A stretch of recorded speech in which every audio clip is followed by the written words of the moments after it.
You probably remember Bhoot as a genuinely scary film. The problem is, it doesn't work anymore. What once felt quiet and unsettling now feels like the film is waiting for fear to appear on its own, and it never really does.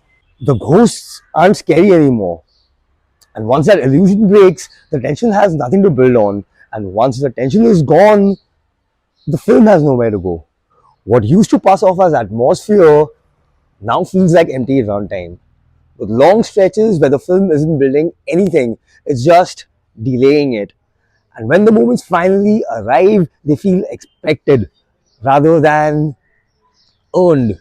Even the supporting performances don't help because Rekha, as the Tantric, plays it with such rigid seriousness that the character never develops any presence, no unpredictability, no sense that she understands something we don't. While Seema Biswas once again feels locked into a space that's far too familiar, reinforcing the idea that the film is repeating itself instead of evolving. Then there's Fardeen Khan, who remains consistently disconnected from everything that's happening around him. And it's not even bad acting, it's absence. Like he's physically present, but the film never really reaches him. Even when he's lifted into the air by the ghost, it doesn't feel terrifying. It just feels like the same confusion now happening mid-air. There are isolated moments that still land, like the building watchman being discovered dead with his head twisted completely backwards, which briefly delivers the kind of shock this film needed more of.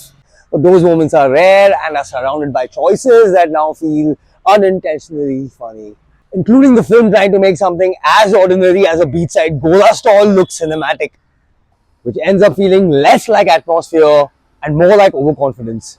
The only time Booth actually feels alive is when Urmila Matondkar is on screen, because she commits fully to the psychological breakdown, and for brief moments you can see the version of the film that might have worked.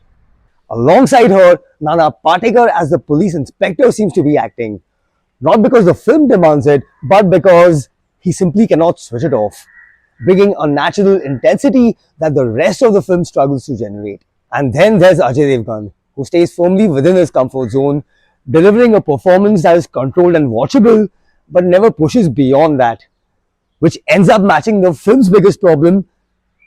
It never really stretches itself. And that becomes the issue. These performances feel like they belong to different films, none of which fully come together here. The film built a reputation over time and is often described as a sleeper success. But that reputation feels more like carryover respect than something the film continues to earn today.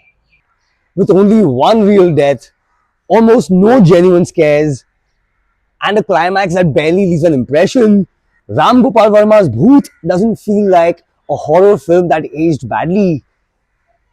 It feels like a film that only worked once.